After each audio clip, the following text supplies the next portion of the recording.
Hello tout le monde, je suis super contente de vous retrouver aujourd'hui pour parler de la Chronique des Bridgerton saison 2. Il s'agit d'une série originale Netflix, donc publiée et produite par Netflix, et cette saison 2 est sortie très récemment.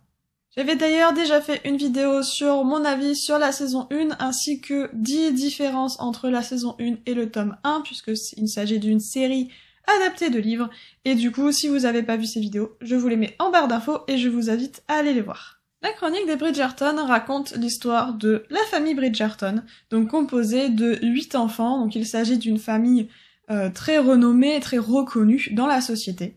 Toute l'histoire se déroule à Londres au 19e siècle, donc nous sommes vraiment à cette époque-là, donc avec les tenues, les décors et tout ce qui va avec. En saison 1, nous avons suivi Daphne Bridgerton, donc la 4e enfant de la famille Bridgerton. Celle-ci a fait ses débuts dans la société et s'est mariée avec le duc de Hastings. En saison 2, c'est au tour de Anthony Bridgerton, vicomte et aîné de la famille, de nous raconter son histoire. Seulement voilà, le vicomte n'a jamais voulu se marier, mais cette année, il est résolu à se trouver une épouse, même si son cœur n'y est pas. Il va alors faire la connaissance des sœurs Sharma, donc avec Miss Edwina Sharma, la petite sœur, qui elle fait ses débuts dans la société et cherche un très bon parti. Elle est intelligente, très gentille, et du coup fait une super bonne épouse potentielle. Et d'un autre côté, nous avons Kate Sharma, donc sa grande sœur, qui elle a un caractère très fort, qui est très intelligente, très têtue aussi, et du coup qui va un peu semer la zizanie avec le vicomte. Je m'arrête là pour si vous n'avez pas vu la saison 2, en tout cas je vous invite très fortement à la regarder, elle est superbe, vraiment. J'ai adoré la saison 1, la saison 2 je l'ai également adorée, un peu moins peut-être, mais je vais vous expliquer pourquoi après. Donc voilà, donc si vous ne l'avez pas vu, je vous invite très fortement à la regarder. C'est vrai que je n'ai pas précisé, mais en fait cette série est adaptée de livres, donc en fait il y a 8 enfants Bridgerton, il y a 8 livres, un livre par enfant. Donc le premier livre était consacré à Daphné, le deuxième est donc pour Anthony, et après on va par étapes pour chaque enfant de la famille, donc après nous aurons Benedict, Colin, etc. pour tous les enfants. Pour ma part, je lis les livres en même temps que la série Netflix sort, c'est-à-dire que quand la saison 1 est sortie, je l'ai regardée, puis j'ai lu le livre sur Daphné. Et là, je vais faire exactement la même chose pour Anthony, donc la série est sortie, je l'ai regardée. Donc maintenant, dès que cette vidéo est terminée, je vais commencer la lecture du tome 2. Et j'aimerais bien du coup vous faire une vidéo 10 différences entre du coup la série, donc la saison 2 sur Anthony et le livre consacré à Anthony. J'avais déjà fait ça pour la saison 1 et donc le tome 1 et ça vous avait plutôt plu. Donc j'aimerais bien refaire la même chose, n'hésitez pas à me dire en commentaire si ça vous intéresserait. Et du coup, je vous ferai cette vidéo. Avant de donner mon avis, petit disclaimer, j'essaie toujours de donner mon avis sans trop spoiler mais c'est pas évident. Donc du coup, je pars du principe que vous avez vu la saison 2 ou alors que ça ne vous dérange pas d'être spoilé, même si je spoil le moins possible, mais par moment, on peut pas faire autrement. Et du coup, on va attaquer tout de suite le vif du sujet. Parce que globalement, j'ai adoré la saison 2, mais il y a quelques points qui m'ont un peu dérangé. J'ai trouvé le début de cette saison 2 assez lente, donc on a Anthony qui essaye de courtiser Edwina juste parce que c'est le diamant de la reine, parce qu'en vrai il veut pas du tout se marier, donc il le fait un peu par obligation, puisque c'est le vicomte, mais du coup il courtise Edwina. Et on a d'un autre côté la relation entre Anthony et Kate de répulsion-attraction, que bon j'apprécie énormément, mais du coup c'est assez lent sur les débuts. Après, ça amène quand même pas mal de passages amusants et drôles, et ça fait quand même avancer l'histoire, mais j'ai trouvé ça un peu lent sur les peut-être 2 tiers de la saison, où voilà, c'était pour moi un peu trop lent, ça avançait pas, du coup assez vite, voilà.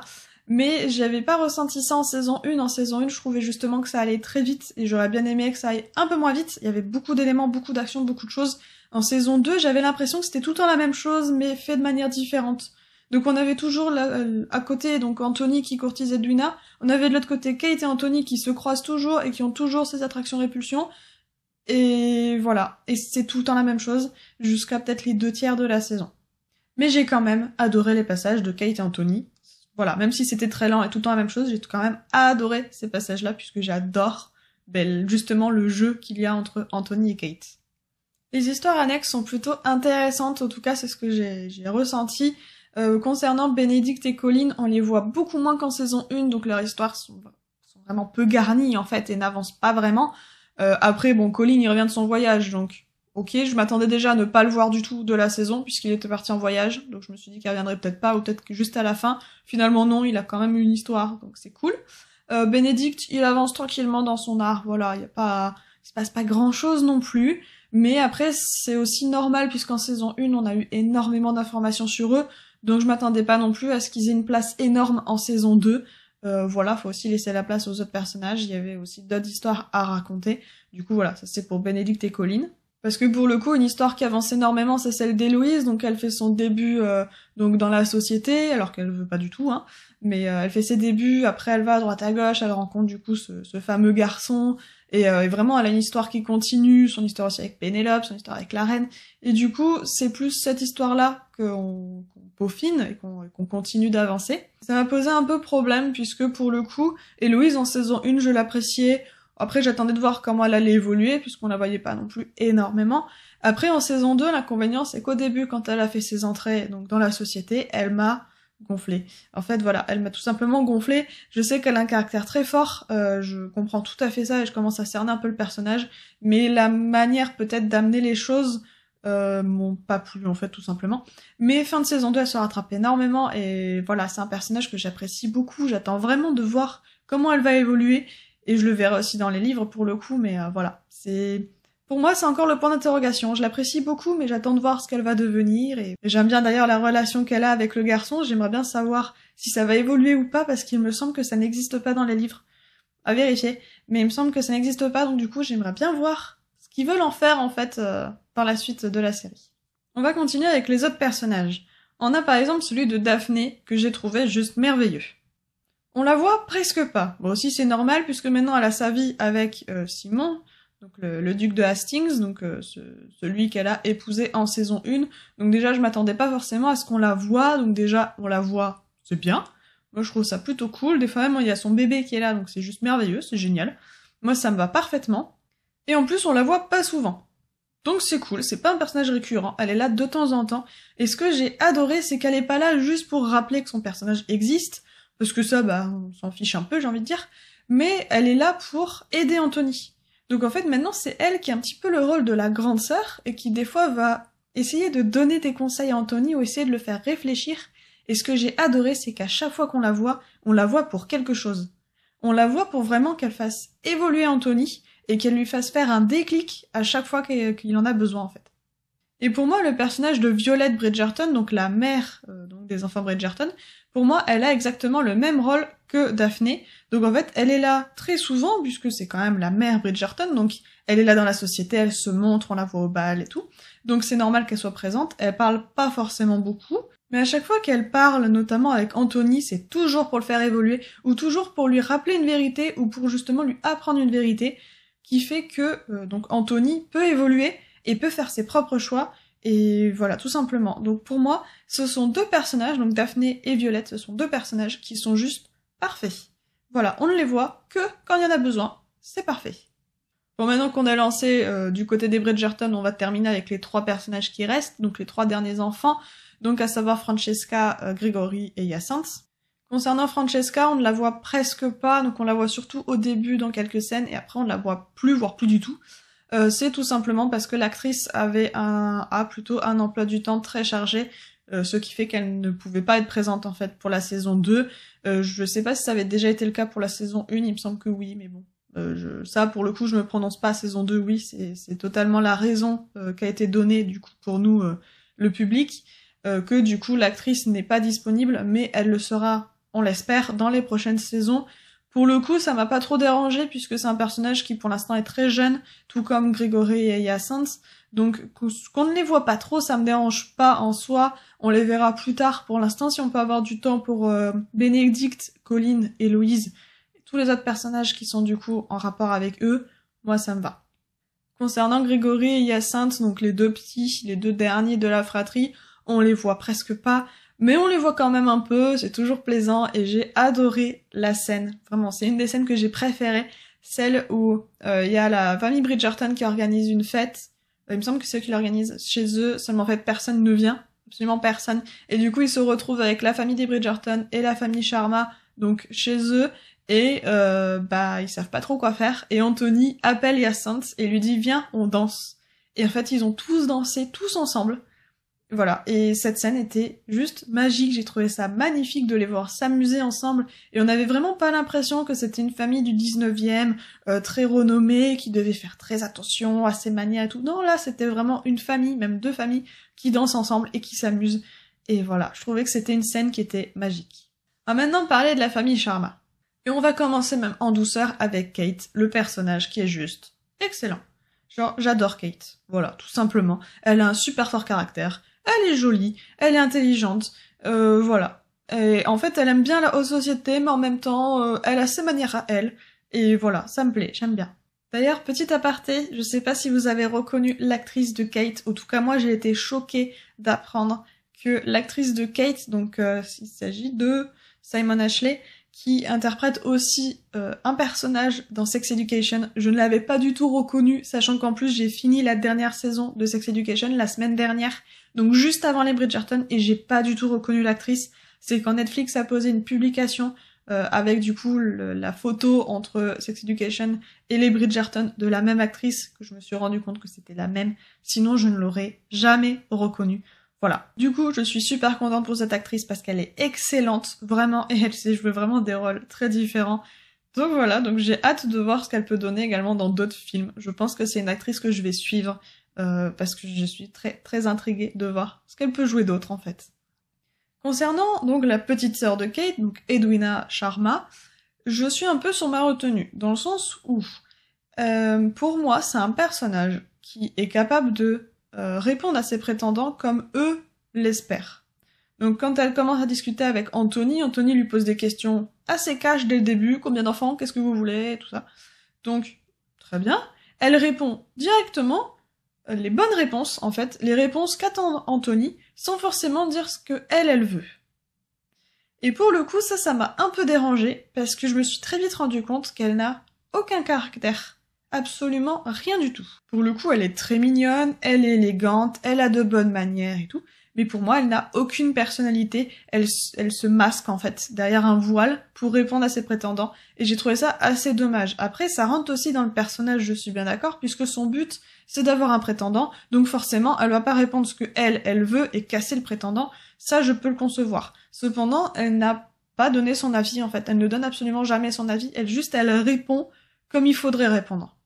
Et bien sûr, à la fin, si vous avez vu la saison, donc elle enlève ce fameux masque, elle éclate au grand jour, et là elle devient très énervante, voilà, tout simplement. Après, je suis d'accord qu'elle en veut énormément à sa sœur, elle en veut également à Anthony, même si elle en veut surtout à sa sœur.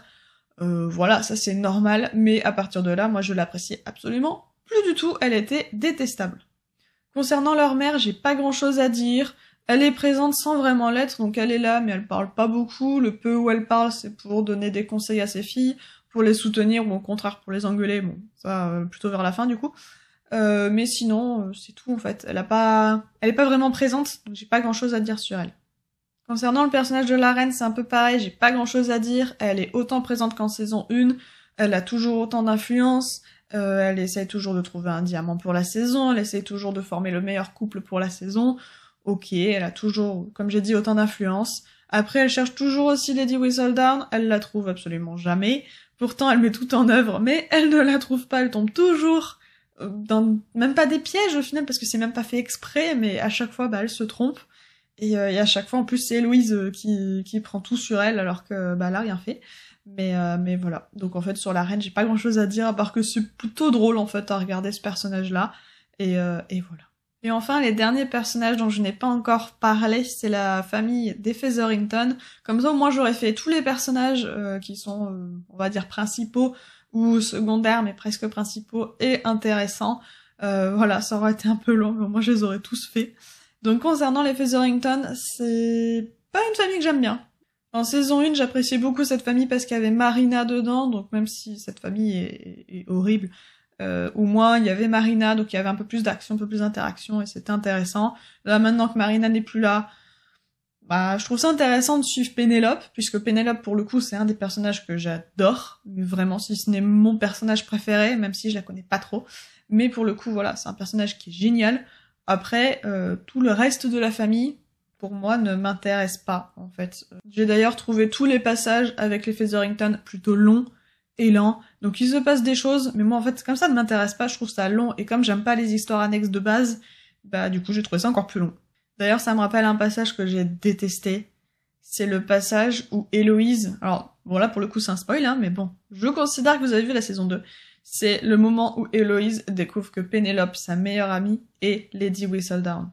J'ai trouvé ça super dommage parce qu'on est que à la saison 2, on n'est même pas au tome d'Héloïse, parce qu'il me semble que c'est au tome d'Héloïse qu'on découvre Lady Whistledown. Même si toujours, je le rappelle, j'ai pas lu les livres, mais je me suis fait beaucoup spoiler. Voilà. Mais du coup, pour le coup, je trouve ça super dommage qu'elle le découvre en saison 2. En fait, ça aurait pu durer beaucoup plus longtemps. Beaucoup plus longtemps. En plus, elle le découvre, mais je trouve d'une manière tellement pas logique. Enfin, elle le découvre trop facilement, en fait. Et je trouve ça super dommage que Pénélope n'ait pas gardé ce secret plus longtemps. Surtout que pour le coup, ça n'apporte absolument rien. Enfin, de mon point de vue, le fait qu'Héloïse soit au courant que Pénélope soit Lady Whistledown en saison 2 n'apporte rien du tout, en fait.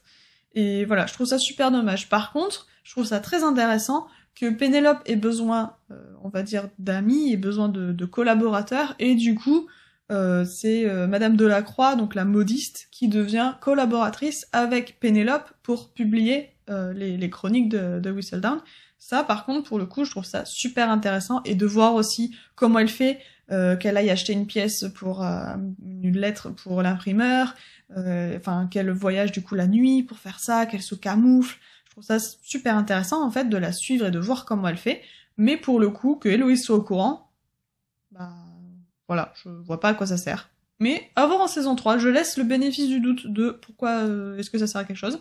Voilà, j'attends de voir en saison 3, mais pour moi c'est beaucoup trop tôt. Sinon, concernant les acteurs, j'ai rien à dire, ils sont top, vraiment. Concernant les musiques, j'ai été bluffée parce qu'ils ont repris des musiques récentes qu'ils ont remixées à la façon du 19e siècle, enfin la façon de l'époque. J'ai trouvé ça magnifique, vraiment, parce que pour le coup, on connaît ces musiques sans les connaître. Et je trouve ça merveilleux, en fait. Vraiment, j'ai adoré les musiques. Après, pour les décors et les vêtements, ben, c'est comme pour la saison 1, ils sont magnifiques, ils sont très bien faits. Après, je m'y connais pas non plus, donc juste c'est plaisant à regarder. Et voilà, on retrouve les lieux de la saison 1, donc rien à dire. Les coiffures de la reine sont juste impressionnantes. Mais après, ça a été le cas aussi en saison 1, et ce sera sûrement le cas dans les autres saisons. Je plains l'actrice qui doit porter ça, apparemment, c'est pas évident. Je le comprends tout à fait, et voilà, ces coiffures sont magnifiques. Ah oui, et dernière chose, d'ailleurs, je prends des notes, du coup, quand je regarde la série, dès qu'il y a quelque chose qui me parle ou qui me choque ou autre, je le note, histoire de pas l'oublier. Et là, c'était la première chose que j'ai notée dès le début de la saison, enfin de mes notes, c'est les abeilles. Est-ce qu'on est d'accord que les abeilles sont toutes agressives et méchantes dans la série ? Parce que, ok, le père Bridgerton se fait piquer par une abeille, pas de chance sur la gorge, il fait une réaction, ou même il n'en fait pas, j'en sais rien, il meurt sur le coup. Bon, d'accord, ça arrive, c'est malheureux, ok.